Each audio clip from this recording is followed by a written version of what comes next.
네, 여러분 안녕하십니까. 3월 17일 목요일 아침 매일 성경 묵상 함께 나누겠습니다. 오늘은 레위기 11장으로 넘어가서 1절에서 23절까지 말씀인데요. 제가 4절까지를 봉독해 드리겠습니다.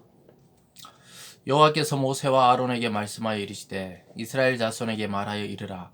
육지의 모든 짐승 중 너희가 먹을 만한 생물은 이러하니 모든 짐승 중 굽이 갈라져 쪽발이 되고 새김질하는 것은 너희가 먹되 생김질하는 것이나 굽이 갈라진 짐승 중에도 너희가 먹지 못할 것은 이러하니 낙타는 새김질은 하되 굽이 갈라지지 아니하였으므로 너희에게 부정하고. 아멘. 오늘 본문의 내용을 중심으로 구별된 삶을 살라, 구별된 삶을 살라라는 제목으로 말씀을 증거하겠습니다.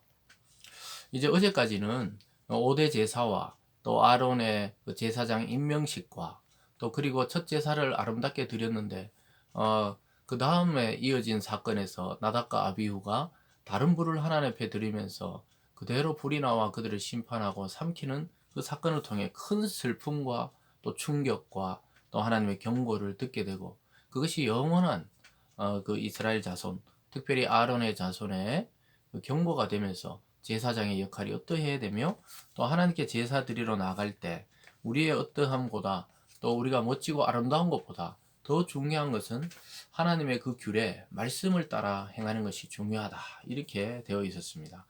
오늘 11장부터는 어떻게 보면 이 생활 규례라고 보고 볼 수가 있겠습니다. 그 생활에서 이루어지는 일들이죠. 오늘 이 먹는 음식에 대한 것이라든가 나중에 의복에 대한 것들 또 뭐 사람이 왜 출산에 대한 것들 그러니까 이렇게 삶의 정결에 대한 것이 오늘 11장부터 이어지는 것을 보게 됩니다. 그래서 10장까지 하나님의 그 제사장과 또 번제 또 그리고 그런 위임식 이런 것들을 다루었다면 이제 백성들이 일상에서 어떻게 구별되게 살아야 되는지를 살펴보려고 합니다. 오늘 특별히 하나님이 먹을 음식과 또 부정해서 먹지 말라는 음식을 정하는 것을 보게 됩니다. 그 1절을 보면요. 여호와께서 모세와 아론에게 말씀하여 이르시되 이스라엘 자손에게 말하여 이르라.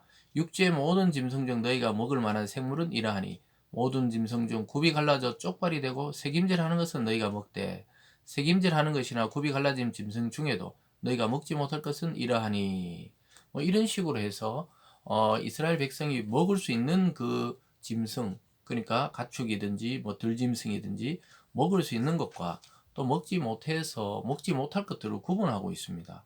특별히 굽이 갈라지고 새김질, 대새김질 하는 것을 먹어라. 뭐 소나 양이나 염소 이런 것들을 먹는데 대새김질 하지 못하는 것들은 먹지 말라. 뭐 낙타라든가 이 계속 보면요. 5절에 사반이라든가 또 6절에 토끼, 7절에 돼지 그런 이런 것들, 이런 고기는 먹지도 말고 만지지도 말라. 이렇게 말하고 있습니다. 8절에 보면요. 너희는 이러한 고기를 먹지 말고 그 죽음도 만지지 말라. 이것들은 너희에게 부정하니라. 그래서 실제적으로 우리는 하나님이 어떤 짐승이 정하게 하시고 어떤 건 부정하게 하는지 이 말씀을 통해 알게 되는 것이죠. 그러니까 인간적인 구분으로 보면 뭐 예를 들어서 삶거나 굽거나 하면 뭐 고기는 일반적으로 다 똑같은 것 아닌가 이렇게 생각할 수 있는데요. 근데 하나님이 이 금지 명령 또 허용의 명령을 내렸다는 것은 그렇게 구별되게 살라는 것이죠. 뭐가 몸에 더 좋고 좋지 않고 이런 문제가 아니라 하나님의 말씀에 순종하느냐 안 하느냐 이것에 대해서 더 중점을 두고 있습니다.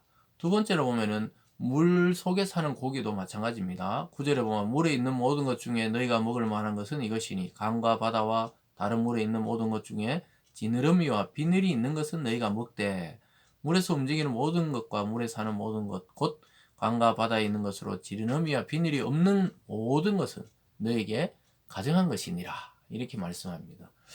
그러니까 이게 조금 전에 그러니까 육지에 사는 짐승 중에 먹을 것은 대새김질하고 굽이 갈라진 것들 그런 것을 먹고 또 대새김질 못하거나 굽이 갈라지지 않았거나 또 굽은 갈라졌는데 대새김질 못하는 짐승이나 동물은 먹지 말라. 근데 오늘 물속에 있는 것 중에서는 지느러미와 비늘이 있는 것만 먹어라 이렇게 말했습니다. 그래서 물속에 있는데 뭐 지느러미가 없다든가 비닐이 없는 것들 뭐 요즘 뭐 미꾸라지, 장어 예를 들어 이런 거겠죠. 이런 것들은 먹지 말고 그리고 비늘이 있는 것은 먹어라. 뭐 예를 들어서 붕어라든가 뭐 이런 것들이겠죠. 그런 것들은 먹을 수 있다. 근데 우리가 볼 때는 요즘에 그런 거 다 먹고 살잖아요. 그러니까 우리가 이 그리스도 안에서 이것이 완성이 되고 이제 구약에 먹어라 먹지 말라는 효력이 없어요. 신약의 개념은 그리스도 안에 완성이 되면서 너희가 무엇을 먹든지 마시든지 하나님의 영광을 위해서 하라. 즉 하나님 앞에 감사함으로 먹으면 모든 것이 허용이 되는 것이고, 또 그런데 굳이 하나님께 영광이 되지 않는데 그 먹고 마시는 것을 즐길 필요는 없다고 이렇게 말씀하고 있죠. 그러니까 하나님의 영광에 초점을 두고 있습니다. 정말 구별된 삶, 거룩한 삶에 대해서 집중하는 것이지, 무엇을 먹으면 더 거룩하고 무엇을 먹지 않으면 부정하다, 이것이 아니라는 것을 오늘 본문에서 통해서 우리가 보게 되는데, 어쨌든 이렇게 구약에는 행위적으로 하나님이 규정을 정해놨어요. 왜냐, 그리스도가 오기 전이기 때문에 기준이 없는 거예요. 완성이 되지 않았기 때문에 그 인간의 죄성을 하나님이 아시기 때문에 구분해 놓는 것입니다. 먹을 것과 먹지 못할 것. 또 이게 수중의 음식 중에도 먹을 물고기와 먹지 못할 것들. 그것은 요즘에 이 과학적으로 따져보면 뭐 별 차이가 없다고 그럽니다. 그런데 이렇게 정해놓은 이유는 하나님이 이방 백성들과 다르게 이스라엘은 이렇게 살아라는 그 매뉴얼이죠. 그래서 하나님의 이 명령을 따라 구별된 삶을 살아가는 것이 포인트입니다. 그래서 뭐 요즘도 이것을 먹어야 된다, 못 먹어야 된다. 우리나라도 뭐 한참 전에는 그런 게 많았어요.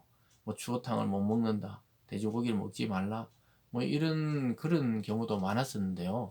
그리스도 안에서 무엇을 먹든지 자유하면 됩니다. 그런데 이 구약에는 왜 그랬습니까? 인간의 죄성을 하나님이 아시고 통제하시고 다스리시기 위해서 이런 규정을 줬다는 것이죠. 오늘 마지막에 뭐 금지된 또 공중의 동물이 있어요. 13절에 새 중에 너희가 가정이 열 것은 이것이라. 이것들이 가증한즉 먹지 말지리. 독수리와 솔개와 물수리, 말똥가리, 또 까마귀, 타조, 다흐마스, 갈매기, 또 매, 올빼미, 부엉이, 뭐 이런 것들이 쭉 나열되어 있습니다. 거기 보면요, 13절부터 19절까지 쭉 날짐승 중에서 금지된 동물들이 나오고 있습니다. 이런 것들은 맹수거나 또 시체를 뜯어먹거나 남을 공격하는 그런 성향을 가진 동물들이었는데, 이런 것은 섭취하지 말라 이렇게 말씀했습니다. 그런데 오늘 보면은 또 20절부터 23절까지는 곤충에 대한 이야기도 있습니다. 20절에 날개가 있고 네 발로 기어다니는 곤충은 너희가 혐오할 것이라되, 다만 날개가 있고 네 발로 기어다니는 모든 곤충 중에 그 발에 뛰는 다리가 있어서 땅에서 뛰는 것은 너희가 먹을지니 곧 그 중에 메뚜기 종류와 배짱이, 귀뚜라미, 팥중이 이런 것은 먹으라 이렇게 되어 있습니다.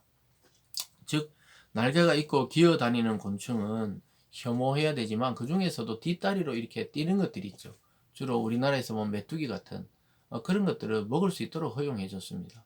왜냐하면은 그 뒷다리로 뛰는 것을 나는 것으로 그렇게 인정을 했기 때문에 그렇습니다. 지금 보면은 우리가 이 본문을 쭉 여러분 한번 읽어보시면 이 기준이 뭔가 이렇게 하는데, 기준이 사실은 모호하죠. 모호하고 우리가 볼 때는 지금의 우리의 식생활과는 좀 맞지 않는 것처럼 보입니다. 그러나 그 당시에 출애굽한 이스라엘 백성에게서 하나님이 이런 규례를 주신 것은 이제 애굽과도 구별되고 또 이방 백성과도 구별되도록, 구별된 삶을 살 수 있도록 하나님이 그렇게 규정을 정하셨다는 것이죠. 이것이 아주 중요한 포인트입니다. 우리는 자꾸 무엇을 먹어야 되나, 먹지 말아야 되나, 여기서 자꾸 그 한계를 지을 때가 많은데요. 그것이 아니고 먹어라 먹지 말라 하신 주체가 누구냐는 거죠. 그게 하나님이시라는 거죠. 그래서 하나님이 정하신 기준은 이 세상의 질서와 조화를 맞추기 위해서, 그리고 세상과 특별히 구별된 이스라엘 백성의 삶을 명령하고 제시하고 있는 것입니다. 여러분, 이것은 그리스도 안에서 다 없어진 내용입니다. 그 없어졌다기보다 완성이 된 것이죠. 그래서 주님께서도 입으로 들어가서 뒤로 나오는 것이 부정한 것이 아니라 우리 입에서 나오는 말이 우리를 그렇게 부정하게 한다 이렇게 말씀했죠. 그러니까 무슨 말이냐면 음식에 무슨 뭐 잘못이 있는 게 아니라는 것이죠. 그냥 맛있게 먹고 소화를 잘 시키고 뒤로 배변하면 되는 것이고, 조심해야 되는 것은 우리 속에서 나오는 이 말이 정한지 부정한지, 그것이 달려 있는 것이죠. 말로 사람을 저주하기도 하고 축복하기도 하기 때문에 그런 것입니다.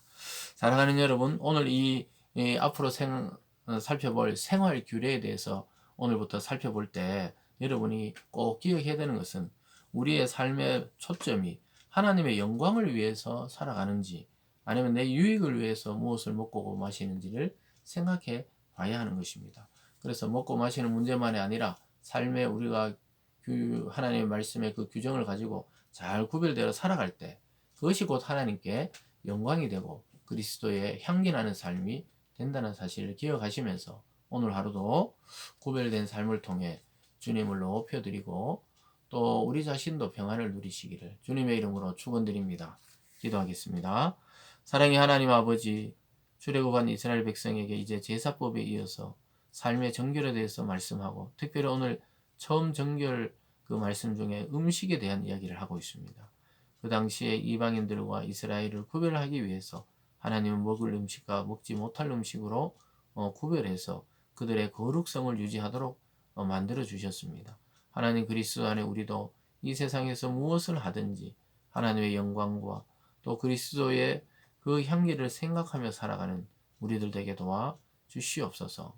우리의 마음과 우리의 삶과 특별히 우리의 말의 정결을 주셔서 사람을 살리는 그러한 하루 되게 도와 주시옵소서. 감사드리며 예수님 이름으로 기도드리옵나이다. 아멘.